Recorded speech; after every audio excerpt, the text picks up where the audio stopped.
Dostlar, fikir verir misinizsə, bəzi insanlar var ki, nə qədər çətin vəziyyətə düşsələr də, nə qədər ağır situasiyalarda olsalar da düzgün qərar verə bilirlər. Bəs bu insanlar bunu necə edir? Məsələ odur ki, bu insanlar öz dəyərlərini bilir və onlardan daxili kompas kimi istifadə edərək nə qədər mürəkkəb vəziyyətdə olsalar da xarici təzyiqlərə əhəmiyyət vermədən düzgün qərar verə bilirlər. Əgər dəyərlərimizi bilmiriksə, o zaman biz yanlış hədəflər qoyuruq, yanlış insanlarla bir yerdə oluruq. Baxırsan ki, həyatında hər şey qaydasındadır, amma xoşbəxt deyilsən.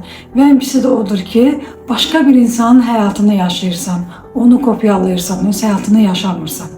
Əgər dəyərlərinizi hələ də müəyyən etməmisinizsə, əmin olun ki, illər sonra qayıdıb öz həyatınıza baxanda heç də həyatınıza məmnun olmayacaqsınız. Ona görə də mən bugün sizinlə dəyərləri müəyyən etmək üçün bir metod paylaşacağım. Bu metodla mən tanış olmuşam hardasa yəqin ki, bir 15 il əvvəl. Ondan sonra baxmayaraq ki, bu barədə nə qədər məlumatlar oxumuşam, mənə elə gəlir ki, indi sizinlə paylaşacağım metod ən effektiv metodologiyalardan biridir. Deməli, dediyim kimi, hardasa 15 il olardı, ilk iş yerimdə bir təlimə göndərmişdilər bizi. Zalda bir 20-30 nəfər olardı və bizə bir vərəq payladılar. İçərisində sözlər qeyd olunmuşdu, təxmini 20-yə qədər. Və təlimçi bizə dedi ki, bu söz siyahısından özünüzün həqiqi dəyərlər hesab elədiyiniz 5 sözü seçin. Bu arada bu tapşırığı effektiv etmək üçün məsləhət görərdim ki, vizyonun bu hissəsində vizyonu saxlayasınız. Mən ilk kimi bu sözlər siyahısını, oxşar sözlər siyahısını vizyonun açıqlama hissəsinə yerləşdirmişəm və onu nəzərdən keçirin. Özünüzün həqiqi dəyər hesab etdiyiniz 5 sözü müəyyən edin. Əgər dəyərlərinizi seçdinizsə davam edin. Deməli, biz sözləri seçdikdən sonra bizə təlimçi deyir ki, təsəvvür edin ki, siz gəmidə səyahətə çıxmısınız və bir qədər sonra kapitan sizə yaxınlaşıb deyir ki, gəmi batmaq üzrədir, amma sizin sağ qalmaq üçün bir şansınız var. Bu dəyərlərinizdən birini verməlisiniz. Və təlimçi deyir ki, hansı dəyəri verərdinizsə onun üstündən xətt çəkin. Və hamı belə edir. Daha sonra təlimçi davam edir ki, kapitan bir qədər sonra sizə yenidən yaxınlaşır və deyir ki, təəssüf ki, gəmi batmağa davam edir. Amma sizin şansınız var. Öz dəyərlərinizdən daha birini versəniz sağ qala bilərsiniz.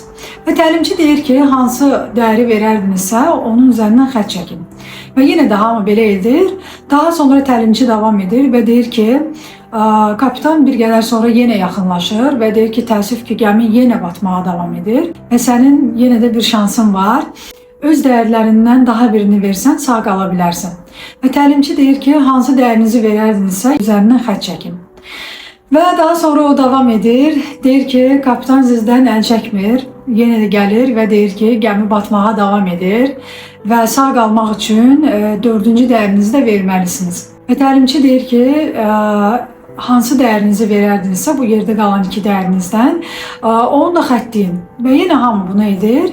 Və daha sonra təlimçi deyir ki, kapitan sizə sonuncu dəfə yaxınlaşır və deyir ki, təəssüf ki, biz nə edirik işə yaramır və gəmi batmağa davam edir. Amma sənin son bir şansın var, bu dəqiq şansdır. Əgər sonuncu dəyərini də versən, sən 100% sağ qalacaqsan. Və təlimçi deyir ki, əgər bu dəyərinizi də verərdinizsə, o zaman onun üzərindən xətt çəkin. Və hamı belə də edir. Və daha sonra təlimçi zala sual verir ki, kim 5 dəyərini də verdi, kim 4 dəyərini verdi, kim 3 dəyərini verdi, kim 2, kim 1 dəyərini verdi və kim heç bir dəyərini vermədi. Məlum olur ki, zalda hamı bütün dəyərlərinin üstündən xətt çəkib, dəyərlərini verib məndən başqa. Mən bunu ona görə demirəm ki, mən nəsə xüsusi bir insan idim orada, yox.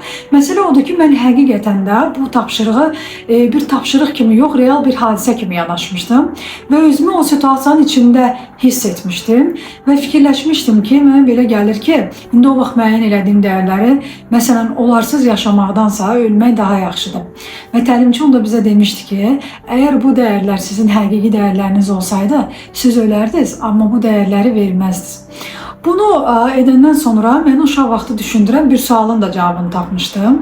Deməli, mən uşaq olanda bir televiziya tamaşasına baxmışdım. Təəssüf ki, bizim uşaqlığımız müharibənin isti vaxtlarına düşdüyü üçün müharibə haqqında tez-tez filmlər və televiziya tamaşalar göstərirdilər. Və belə bir tamaşaların birində mən bir səhnəni xatırlayıram. Deməli, bir Azərbaycanlı qadın da erməni əsirliyinə düşür və qadın kimi özünü ermənilərə təslim etməmək üçün silahla özünü öldürür. Və bundan bir müddət sonra mən bir verilişə rast gəlmişdim. Orada bir xarici qadın danışırdı. Səhv etmirəmsə Alman əsirliyindən danışırdı. Necə ona əsgərlər təcavüz etmişdilər.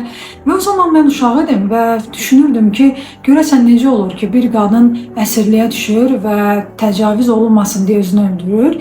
Digəri isə əzmlə bununla mübarizə aparır və hətta özündə elə bir mətanət tapır ki, bu vəhşiliyi başqaları da paylaşa bilir. Bu arada bu qadınların hansı düz edir, hansı səhv edir, biz bunu danışmırıq. Bunu deməyə ixtiyarımız yoxdur.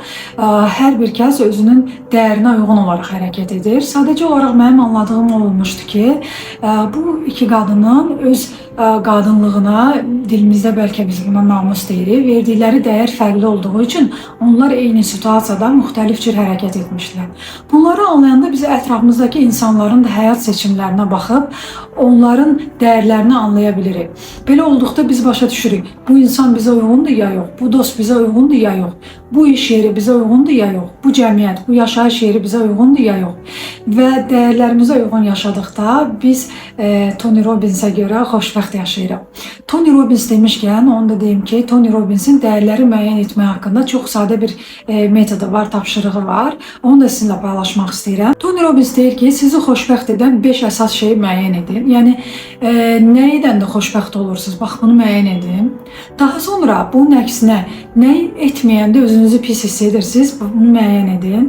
Bu 5 əks şeyləri uzlaşdıranda dəyərlərinizi tapa bilərsiniz. Məsələn, mən sağlamlığın mənim dəyərim olduğunu hardan bilirəm? Qeyri-sağlam qidalar yeyəndə özümü çox pis hiss edirəm, bir çirklənmişəm. Bunun əksində nə qədər yorğun oluramsa olum, idmanımı edəndə özümü çox gözəl hiss edirəm. Sonda onu deyim ki, dostlar, dəyərlərimiz nə qədər həqiqi olsalar da əslində nisbidirlər. Yəni onlar dəyişməz deyil. Məsələn, nə vaxtsa ali təhsil mənim dəyərim idi. İndi heç cür təsəvvür edə bilmirəm ki, necə belə bir şeyi dəyərim etmişəm. Bu mənim uşaqlıqdan aşılanan hansısa fikirlər əsasında formalaşdırdığım bir dəyəridir. Özümü tanıdıqca, həyata baxışım dəyişdikcə dəyərlərim də dəyişib, fərqli formalaşıb. Ona görə də yaxşı olar ki, müəyyən müddətdən bir dəyərlərimizi nəzərdən keçirək və müəyyən edək ki, ona uyğun yaşayırıq. Ümid edirəm ki, bugünkü video sizin üçün faydalı oldu dostlar. Əgər dəyərlərinizi müəyyən etdinizsə, mənimlə şərh bölməsində paylaşmağı unutmayın. Videonu izlədiyiniz üçün təşəkkür edirəm.